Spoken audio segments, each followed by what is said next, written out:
Hello dear students, जैसा कि हमने पिछली क्लास में देखा था कि हम छत्तीसगढ़ में राष्ट्रीय राजवंशों का प्रभाव इस टॉपिक पे हम क्लास ले रहे हैं।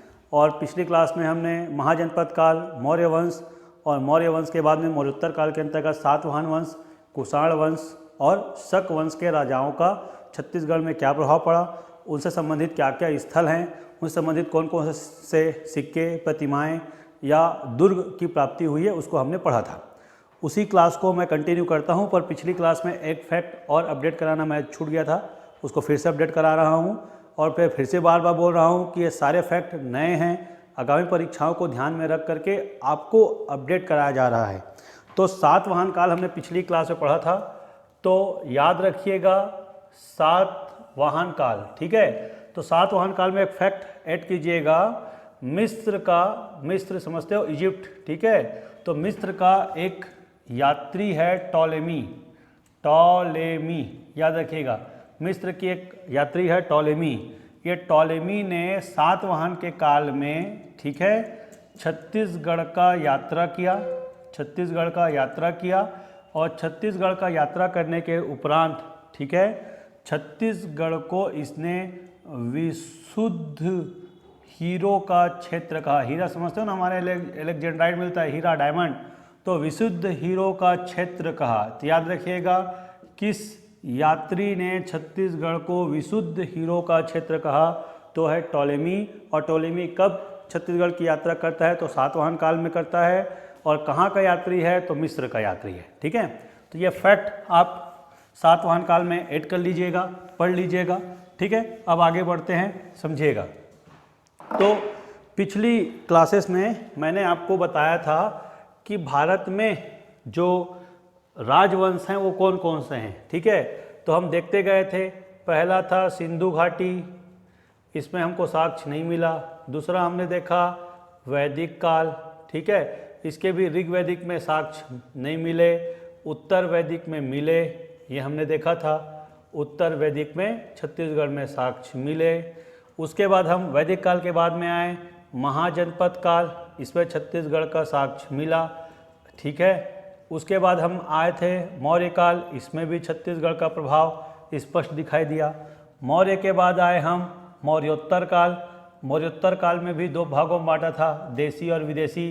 देशी में सातवाहन का साक्ष्य मिला, विदेशी में शक का साक्ष्य मिला और कुषाण का साक्ष्य मिला, ठीक है। लेकिन देशी में शुंग और कण्व का साक्ष्य नहीं मिला, विदेशी में यवन और पार्थियन का हमको साक्ष्य नहीं मिला।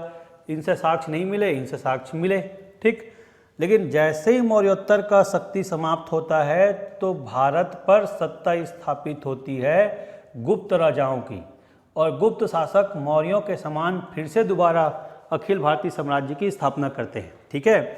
और साथ ही साथ में वाकाटक वंश भी उनके पैरेलल छत्तीसगढ़ में शासन करते हैं। तो अभी हम उसी को आगे बढ़ाएंगे। अब हम छत्तीसगढ़ में गुप्त शासकों का प्रभाव और वाकाटक शासकों का प्रभाव किन किन स्थलों में था उसको देखेंगे, ठीक है। चलिए, तो इसको मिटाता हूं और हमारा जो टॉपिक है वो टॉपिक है छत्तीसगढ़ में गुप्त शासकों का प्रभाव, ठीक है। चलिए, तो देखिए, गुप्त वंश छत्तीसगढ़ में, तो गुप्त वंश के जो संस्थापक हैं उसमें पहला राजा है चंद्रगुप्त प्रथम। इसकी कोई जानकारी छत्तीसगढ़ के संदर्भ में नहीं मिलती, ठीक है। चंद्रगुप्त प्रथम के बाद में जो अगला राजा है समुद्रगुप्त, समझिएगा, समुद्रगुप्त, इसकी जानकारी हमको अब प्राप्त होती है। तो समुद्रगुप्त के बारे में समझिएगा। समुद्रगुप्त जो है, इसका एक दरबारी कवि है हरिसेन, और हरिसेन ने समुद्रगुप्त के विजय अभियान का वर्णन किया है प्रयाग में, इलाहाबाद, उसलिए उसको बोलते हैं प्रयाग प्रशस्ति। प्रयाग प्रशस्ति के अनुसार समुद्रगुप्त ने भारत के 5 क्षेत्रों में विजय अभियान चलाया, उत्तर भारत में, दक्षिण भारत में, पश्चिमी भारत में, ठीक है, सीमांत प्रदेश में, पूर्वी हिमालय में, इतनी जगह चलाया उसने विजय अभियान। उत्तरी भारत, दक्षिणी भारत, जंगली क्षेत्रों में, पूर्वी हिमालय में और सीमांत क्षेत्रों में, ठीक है। तो समुद्रगुप्त ने जब दक्षिण भारत में अभियान चलाया तो उसका नाम रखा उसने दक्षिणापथ। तो हरिसेन जो कि उसका दरबारी कवि था, युद्ध मंत्री भी था, सेनापति था, उसने समुद्रगुप्त की प्रशंसा में प्रयाग में प्रशस्ति पत्र छपवाया। उस प्रशस्ति पत्र में उसने लिखवाया है कि जब समुद्रगुप्त ने दक्षिणी भारत में अभियान कराया तो दक्षिणापथ अभियान में जाने के लिए वह छत्तीसगढ़ के क्षेत्र से होकर गया, और जब छत्तीसगढ़ के क्षेत्र से होकर गया तो छत्तीसगढ़ के कोसल क्षेत्र का राजा था महेंद्र, उसको पराजित किया, और छत्तीसगढ़ के बस्तर क्षेत्र का राजा था व्याघराज, उसको पराजित किया। व्याघराज राजा जो है उसके वंश का नाम है नलवंश, मैं बताया था स्थानीय राजवंश पे नलवंश पढ़ेंगे, जबकि महेंद्र के वंश का नाम अप्राप्त है, वंश का नाम अप्राप्त है। कुछ इतिहासकार महेंद्र को सरबपुरी वंश का बताते हैं, छत्तीसगढ़ के स्थानीय राजवंश का, और कुछ इतिहासकार उसको वाकाटक वंश का बताते हैं, लेकिन उसके वंश का नाम अप्राप्त है। समुद्रगुप्त की पहली जानकारी हो गई। दूसरी जानकारी, समुद्रगुप्त का सिक्का प्राप्त हुआ। तो समुद्रगुप्त का जो सिक्का है वो मिला बानाबरद दुर्ग से, बानाबरद दुर्ग से। ठीक है, चलिए यह समुद्रगुप्त के बारे में जानकारी कंप्लीट हो गई। पर आपके मन में एक बात डाउट के रूप में आ रहा होगा कि जब समुद्रगुप्त ने कोसल के राजा महेंद्र को और बस्तर के राजा व्याघराज को पराजित कर दिया तो यहाँ पे गुप्तों का शासन क्यों स्थापित नहीं हुआ? तो समुद्रगुप्त ने अलग अलग क्षेत्रों को जीतने के लिए अलग अलग नीति का निर्माण बनाया था। दक्षिणापथ के लिए उसने करद नीति बनाया था। करद नीति का मतलब यह होता है कि यदि तुम मुझको कर दोगे, चूंकि तुम मुझसे पराजित हुए हो, तो तुम मुझे कर दो, टैक्स दो, और तुम मुझे यदि कर या टैक्स देते हो तो मैं आपके क्षेत्र पर आपको ही शासन करने दूंगा, लेकिन बदले में आपको मुझे टैक्स देना रहेगा। जब तक टैक्स दोगे तब तक आक्रमण नहीं करूंगा, जिस दिन टैक्स नहीं दोगे फिर आक्रमण करूंगा। इसे करद नीति कहते हैं। तो करद नीति के तहत दक्षिणापथ अभियान में उन्होंने महेंद्र और व्याघराज को उसकी सत्ता लौटा दी, इसलिए यहाँ पे शासन महेंद्र और व्याघराज ही करते रहे। बस उन लोग हार के बदले में टैक्स समुद्रगुप्त को देते थे। समुद्रगुप्त के बाद में बीच में एक रामगुप्त का वर्णन मिलता है। तो रामगुप्त एक, उसकी कहानी तो भाई अपन बहुत बेहतरीन तरीके से हिस्ट्री में बताते हैं। ये तो सबसे कायर था जो शक राजा को, ठीक है, अपनी पत्नी को सौंपने के लिए भी तैयार हो जाता है। तो रामगुप्त का सिक्का आरंग से प्राप्त होता है, याद रखिएगा, आरंग से सिक्का प्राप्त, आरंग रायपुर में है। रामगुप्त के बाद में अगला जो शासक है इस वंश का चौथा, वो है चंद्रगुप्त द्वितीय। ठीक है, चंद्रगुप्त द्वितीय, जिसकी उपाधि थी विक्रमादित्य। विक्रम बेताल वाला विक्रम यही है, याद रखिएगा। विक्रम बेताल तुमने सुना होगा, तो यही विक्रम है, इसके पास ही बेताल था। ठीक है, तो इसका जो सिक्का बस मिला है वही इंपॉर्टेंट है, बाकी तो नहीं, पर सिक्का को समझ लो। इसका सिक्का मिलता है धनुर्धारी सिक्का, ऐसा सिक्का जिसपे चंद्रगुप्त द्वितीय को धनुष रखे हुए दिखाया गया है। ऐसा सिक्का मिलता है खरसियाँ रायगढ़ से। ठीक है, खरसियाँ रायगढ़ से सिक्का मिलता है। और दूसरा सिक्का मिलता है बानबरद दुर्ग से, बानबरद दुर्ग, ये बात को ध्यान रखिएगा। चंद्रगुप्त द्वितीय की एक बेटी हुई प्रभावती, और प्रभावती का विवाह इसने वाकाटक वंश के शासक समझिएगा, ठीक है, रुद्रसेन द्वितीय से किया, रुद्रसेन द्वितीय से किया। अब इस कहानी को पहले समझ लीजिए। चंद्रगुप्त द्वितीय का ध्यान युद्ध करके साम्राज्य विस्तार पर नहीं था, क्योंकि वो काम तो समुद्रगुप्त ऑलरेडी कर चुका था 5 क्षेत्रों पे। तो चंद्रगुप्त द्वितीय को लगता था कि भाई मुझे विकास कार्य करना है, साहित्य का विकास, संस्कृति का विकास, विज्ञान का विकास, गणित का विकास, खगोल का विकास। तो उसके लिए मुझे युद्ध में कंट्रोल करना होगा। अगर मेरा ध्यान युद्ध में रहेगा तो अनावश्यक ऊर्जा व्यय होगी, अत्यधिक धन का व्यय होगा, तो इसलिए उसने ध्यान नहीं दिया युद्ध के लिए। तो उसने क्या किया, वैवाहिक नीति अपनाया, और आसपास के जो उसके प्रतिद्वंदी वंश थे या राजवंश थे उनके साथ उसने शादी का संबंध स्थापित किया। ठीक है, तो उसी शादी के संबंधों का एक उदाहरण यह भी है कि उसके सबसे क्लोज जो प्रतिद्वंदी थे वो वाकाटक वंश के थे।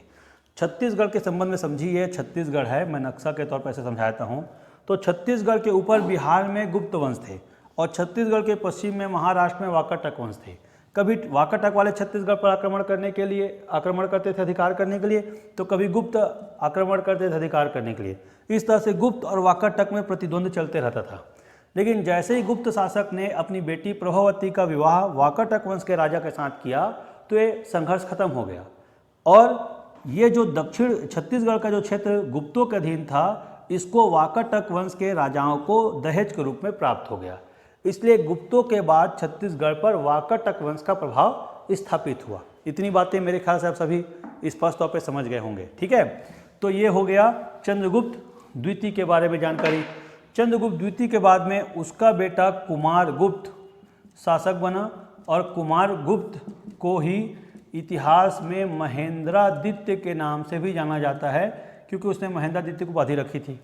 तो कुमारगुप्त ने महेंद्रादित्य को उपाधि रखी थी और कुमारगुप्त के जो सिक्के हैं सबसे ज़्यादा छत्तीसगढ़ में मिलते हैं। ये मिलता है बानाबरत दुर्ग में, ये मिलता है आरंग में, ठीक है, और मिलता है पिटाईवल्द में, याद रखिएगा, और मिलता है खैरताल में। तो खैरताल, पिटाईवल्द, आरंग, बानाबरत दुर्ग सब में महेंद्रादित्य के सिक्के मिलते हैं। पिटाईवल्द और खैरताल रायपुर में हैं, आरंग भी रायपुर में है। ठीक है, और कैसे पता चलता है कि कुमारगुप्त के ये सिक्के हैं? तो सभी में महेंद्रादित्य का नाम अंकित है, इसलिए हमको पता चलता है कि कुमारगुप्त के सिक्के हैं।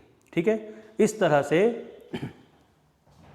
तरह से ये जो गुप्त वंश का प्रमाण या गुप्त वंश का प्रभाव हमको छत्तीसगढ़ में स्पष्ट रूप से दिखाई पड़ता है। इस गुप्तों के साथ साथ जिस समय गुप्त छत्तीसगढ़ के बिहार मगध क्षेत्र में शासन कर रहे थे, उसी समय वाकाटक महाराष्ट्र में शासन कर रहे थे। तो महाराष्ट्र में वाकाटक वंश के शासकों का प्रभाव था, तो उनका प्रभाव धीरे से इस विवाह के पश्चात छत्तीसगढ़ पर भी पड़ा, तो जिसके बारे में अब हम समझते हैं अपने आगे क्लास में। ठीक है, आपको जब भी लगे कि एक बात रिपीट होनी चाहिए तो आप वीडियो पीछे कीजिए, फिर से वही बात को सुनिए, फिर पीछे कीजिए, फिर से वही बात को सुनिए, अब वो कंठस्थ हो जाएगा, मैं दोबारा नहीं बोलूँगा। तो अगला आता है, उस वंश का नाम है वाकाटक वंश। वाकाटक वंश के राजाओं के पहले एक सामान्य संक्षिप्त जानकारी देते हैं। वाकाटक वंश का प्रभाव क्षेत्र कहाँ था कहूँगा तो आप सबको पता है, यह है महाराष्ट्र में। ठीक है, फिर मैं एक बात कहूँ कि इनकी राजधानी कौन सी थी, तो राजधानी इनका है नंदीवर्धन। नंदीवर्धन, यहाँ तक भी बात क्लियर हो गई। अब इनके प्रमुख शासक को देखते हैं कि इनके प्रमुख शासक कौन कौन हैं। तो इनके सबसे प्रमुख शासक जो इनके संस्थापक भी हैं कहे जा सकते हैं, वह है विंध्य शक्ति। विंध्य शक्ति के बाद अब शुरू करते हैं कहानी। तो विंध्य शक्ति के बाद में है रुद्रसेन प्रथम। रुद्रसेन प्रथम के बाद में है, ठीक है, प्रवर सेन प्रथम, और प्रवर सेन प्रथम के बाद में है पृथ्वी सेन प्रथम। इसके बाद में आता है रुद्र सेन द्वितीय। यह समझिए, यही से गेम टर्निंग पॉइंट है। वाकाटक वंश के शासक हैं रुद्रसेन द्वितीय, और रुद्रसेन द्वितीय से विवाह होता है गुप्त वंश के शासक चंद्रगुप्त द्वितीय की बेटी प्रभावती की। जैसे ही प्रभावती का विवाह रुद्रसेन द्वितीय के साथ होता है तो छत्तीसगढ़ पर दहेज स्वरूप रुद्रसेन द्वितीय का अधिकार हो जाता है। प्रभावती और रुद्रसेन से दो पुत्रों की उत्पत्ति है। पहला है दिवाकर सेन और दूसरा है दामोदर सेन। पहला, दूसरा बात करते हैं दामोदर सेन। ठीक है, और यही दामोदर सेन, अब बंटवारा होगा साम्राज्य का, तो कुंतल क्षेत्र मिलता है दिवाकर सेन को और कोसल क्षेत्र मिलता है दामोदर सेन को। जब कोसल क्षेत्र पर दामोदर सेन का अधिकार होता है तो दामोदर सेन ही, ठीक है, दामोदर ही प्रवर सेन द्वितीय के नाम से सत्ता पर अधिकार करता है। तो प्रवर सेन द्वितीय कहिए या दामोदर सेन कहिए, दोनों एक ही नाम है। तो अब यहाँ पर वर्णन करता हूँ मैं प्रवर सेन द्वितीय, जो कि दामोदर सेन है, जो पहले कोसल का प्रभारी था, ये अब छत्तीसगढ़ का शासक है। तो प्रवर सेन द्वितीय के समय ही इन्होंने कालिदास को संरक्षण दिया। कालिदास को संरक्षण दिया। कालिदास को जब संरक्षण दिया तो कालिदास ने छत्तीसगढ़ के रामगढ़ की पहाड़ी, छत्तीसगढ़ में कौन सी पहाड़ी है भाई? रामगढ़ की पहाड़ी पर एक रचना लिखी, वो रचना का नाम है मेघदूत, और इसी मेघदूत का छत्तीसगढ़ी अनुवाद किया, याद रखिएगा, इसका छत्तीसगढ़ी अनुवाद किया छत्तीसगढ़ के इतिहासकार मुकुटधर पांडे, याद रखिएगा, मुकुटधर पांडे। ठीक, आगे बात करते हैं। तो प्रवर सेन द्वितीय ने कालिदास को संरक्षण दिया। कालिदास ने रामगढ़ की पहाड़ी में मेघदूत का रचना किया, और उसी मेघदूत का रचना का छत्तीसगढ़ी अनुवाद करने वाले हैं कौन? मुकुटधर पांडे।